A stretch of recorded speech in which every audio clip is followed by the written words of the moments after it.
बिस्मिल्लाहिर्रहमानिर्रहीम। अस्सलाम स्टूडेंट्स, आज हम चैप्टर नंबर 30 इलेक्ट्रोस्टैटिक के नेक्स्ट आर्टिकल को डिस्कस करेंगे। इसमें बेटा सबसे पहला आर्टिकल है इलेक्ट्रोस्कोप।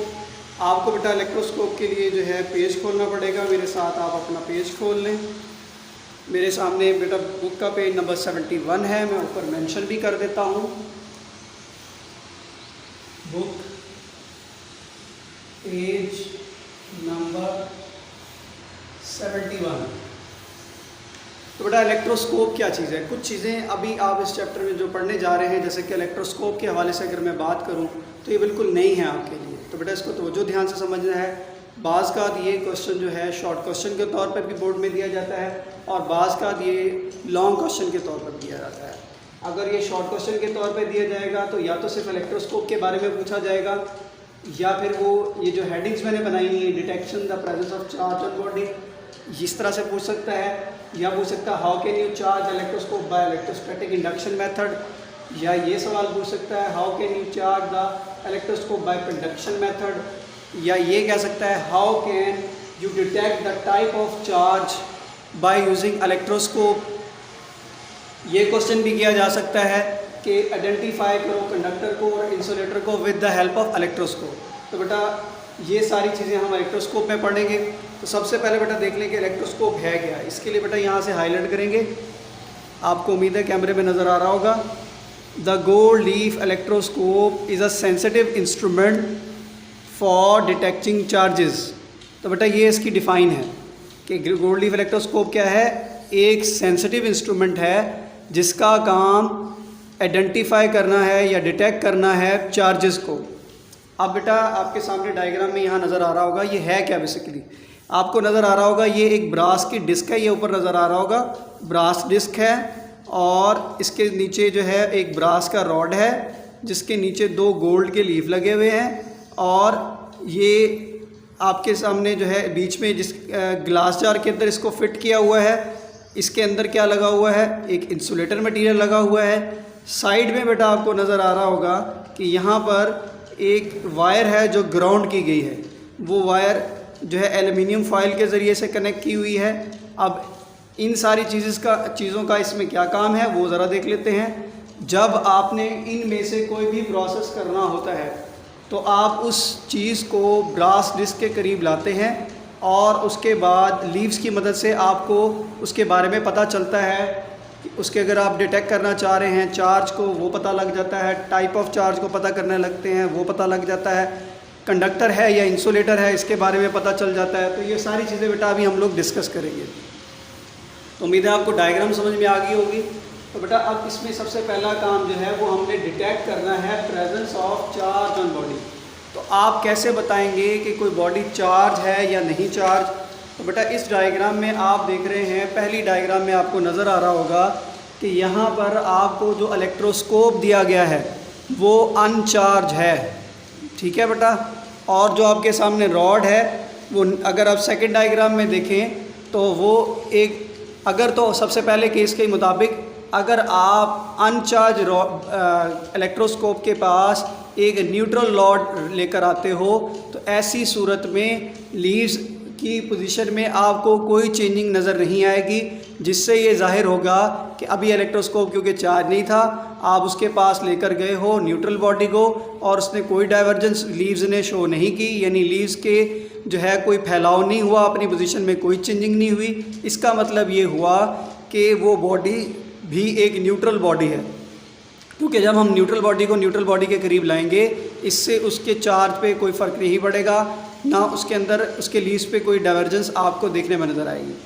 अगर आप ऐसा करते हैं कि आप एक नेगेटिवली चार्ज रॉड, जैसा कि नीचे वाली डायग्राम में आपको नज़र आ रहा है, मेरी फिंगर भी आपको नज़र आ रही होगी, नेगेटिवली चार्ज रॉड आप करीब लाते हैं एक न्यूट्रल या अनचार्ज इलेक्ट्रोस्कोप के पास, तो होगा क्या बेटा। पिछले आर्टिकल में हमने पढ़ा था बाय इलेक्ट्रोस्टैटिक इंडक्शन सारा पॉजिटिव चार्ज डिस्क पर आ जाएगा और सारा नेगेटिव चार्ज, ये आपको नज़र आ रहा होगा यहाँ पर, सारा नेगेटिव चार्ज नीचे आ जाएगा।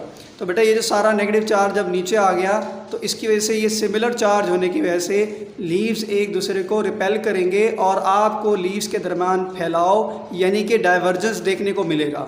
तो इससे आपको पता चला कि इसके ऊपर कोई चार्ज था। ठीक है बेटा। सिमिलर इसी तरीके से अगर आप इसी तरह की अनचार्ज यानी इलेक्ट्रोस्कोप के पास पॉजिटिवली चार्ज रॉड लाओगे तब भी उसकी डिस्क के ऊपर जो है इलेक्ट्रोस्टैटिक इंडक्शन से नेगेटिव चार्ज डिस्क पर आ जाएगा, जबकि लीव्स पर उसका अपोजिट चार्ज आ जाएगा।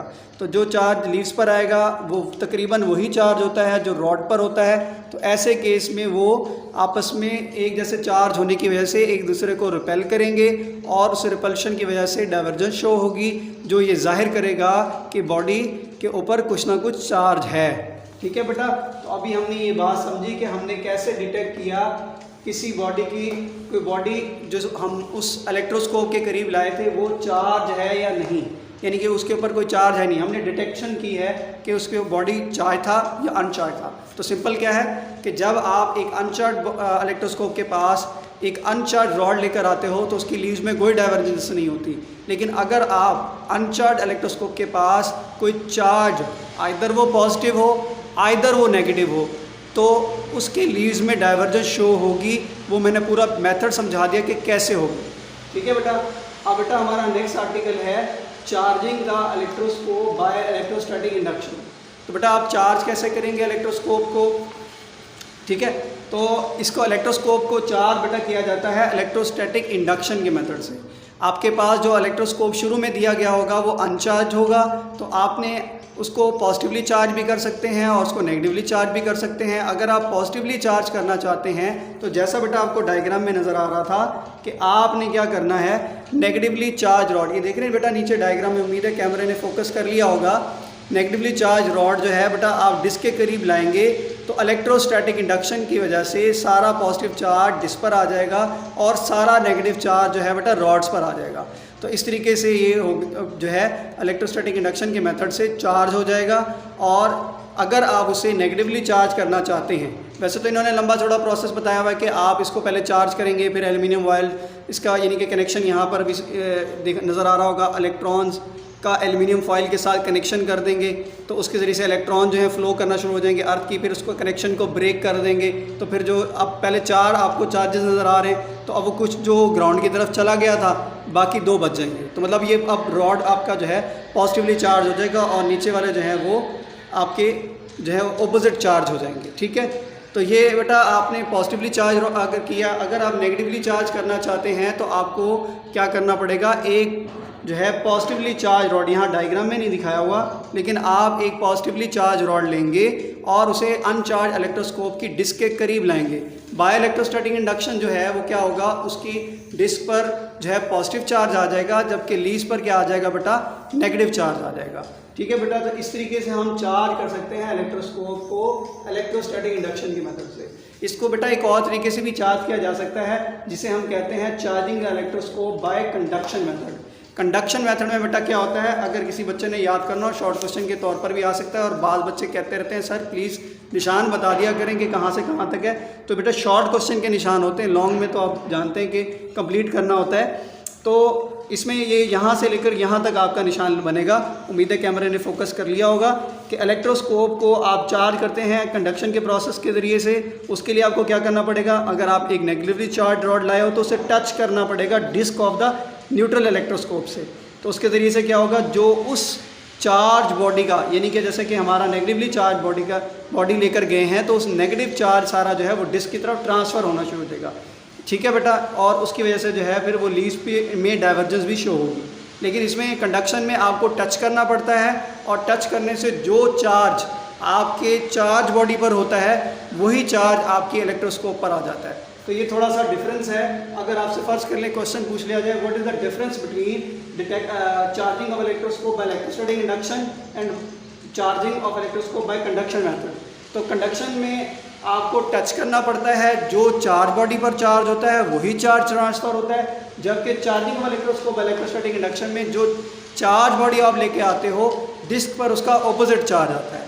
बेटा उम्मीद है आपको समझ में आ गई होगी बात। अब अगली चीज़ क्या है, अगला आर्टिकल हमारा बेटा detecting the type of charge. तो आप टाइप ऑफ चार्ज को बेटा कैसे डिटेक्ट करते हैं, सबसे पहले तो अब तक के हमने केसेस में इलेक्ट्रोस्कोप को चार्ज नहीं किया हुआ था, अनचार्ज इलेक्ट्रोस्कोप के साथ काम करते हैं। लेकिन अगर आप इलेक्ट्रोस्कोप की मदद से डिटेक्ट करवाना चाहते हो कि टाइप ऑफ चार्ज क्या है, कि वो जो चीज़ हम लेकर आ रहे हैं हमें नहीं पता वो पॉजिटिवली चार्ज है, हमें नहीं पता वो नेगेटिवली चार्ज है, ये हम पता चलाना चाहते हैं इलेक्ट्रोस्कोप से, तो आपको क्या करना होगा, सबसे पहले इलेक्ट्रोस्कोप को या तो आप पॉजिटिवली चार्ज कर लें या इलेक्ट्रोस्कोप को आप नेगेटिवली चार्ज कर लें। तो बेटे फर्स्ट कर लेते हैं कि हमने सबसे पहले उसको पॉजिटिवली चार्ज कर लिया नेगेटिव चार्ज रॉड की मदद से। ये सारा प्रोसेस मैं इस पॉइंट में समझा चुका हूँ। आपने जब उसको नेगेटिवली चार्ज कर दिया, अब आपको ये पता पॉजिटिवली चार्ज कर लिया, अब आपको पता है कि डिस्क के ऊपर क्या है, पॉजिटिवली चार्ज है। अब अगर बेटा आप उसके करीब कोई भी जो चीज़ आप लेके जा रहे हैं, कोई रॉड लेके जा रहे हैं, आपको नहीं पता कि उस पर कौन सा चार्ज है, तो जब आप उसको उसके करीब लेकर जाएंगे, अगर तो उसके लीव्स की डाइवर्जेंस बढ़ गई तो इसका मतलब वो पॉजिटिवली चार्ज है, क्योंकि लाइक चार्जेस रिपेल करते हैं। और अगर उसके लीव्स की डाइवर्जेंस कम हो गई तो फिर वो बेटा कौन सा चार्ज होगा, वो नेगेटिवली चार्ज होगा।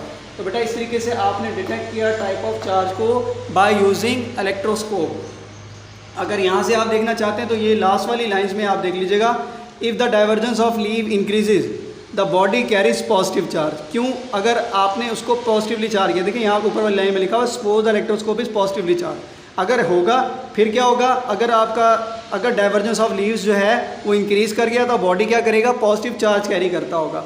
और अगर जो है वो डाइवर्जेंस डिक्रीज़ हो जाती है, यानी इसका फैलाव कम हो जाता है, तो फिर वो नेगेटिवली चार्ज होगा। ठीक है बेटा, ये बात भी उम्मीद है आपको समझ में आ गई होगी। Detection the type of charge आपने तरीका समझ लिया कि कैसे आप कर सकते हैं। आइडेंटिफाइंग द कंडक्टर इंसुलेटर, अक्सर ये कोई शॉर्ट क्वेश्चन के तौर पे भी पूछ लिया जाता है कि हम इलेक्ट्रोस्कोप से कैसे बताएंगे कि जो मटेरियल है वो कोई कंडक्टर है या इंसुलेटर है। तो बेटा उसके लिए तरीकाकार ये है, अगर आप इसका जवाब लिखना चाहते हैं निशान बुक के मुताबिक, तो फिर आप यहाँ से इसको यहाँ तक करेंगे।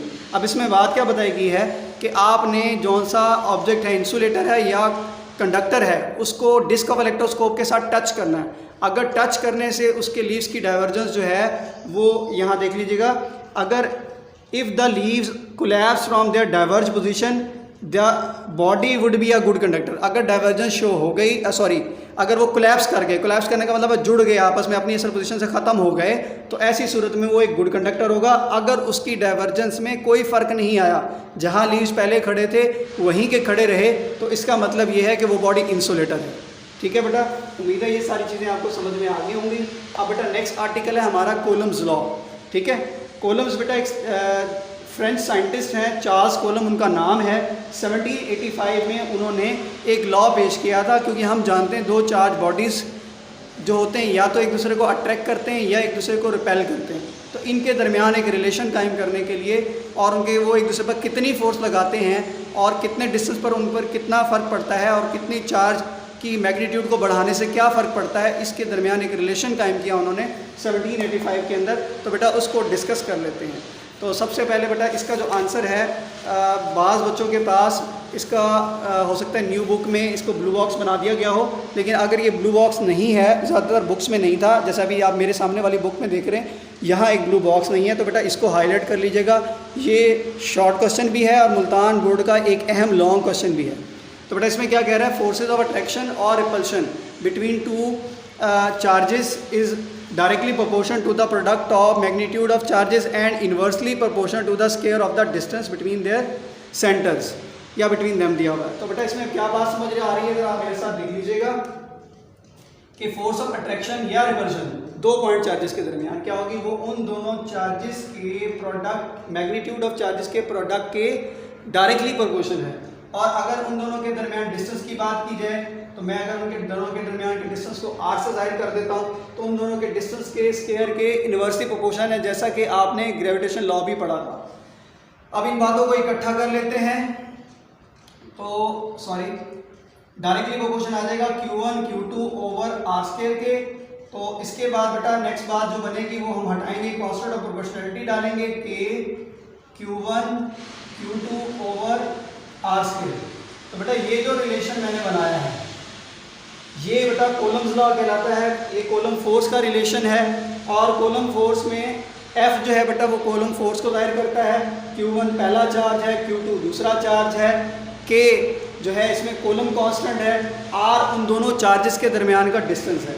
अब K बेटा क्या होता है, K की जो वैल्यू होती है वो अगर एयर हो तो ऐसी सूरत में, यानी दो चार्जेस के दरमियान एयर हो, तो ऐसी सूरत में के की वैल्यू, वैसे पुरानी बुक में बेटा इसका रिलेशन दिया हुआ था 1/4 पाई एप्सिलॉन नॉट, तो बेहतर है आप ये भी याद रख लें, अगर एमसीक्यू में आ जाए तो फिर आपके लिए परेशानी ना हो, ठीक है। और इसकी वैल्यू जो है आप जब कैलकुलेट करते हो तो वो होती है 9 × 10⁻⁹ यूनिट हो जाएगा न्यूटन मीटर स्क्वायर कोलम -2, ठीक है बेटा। तो ये भी एक अहम बात है। उसके अलावा जो इस आर्टिकल में जो अहम बात है वो ये लास्ट 2 लाइंस हैं, इसमें वो क्या कह रहा है, Coulomb law is true only for point charges whose size is very small as compare to distance between them.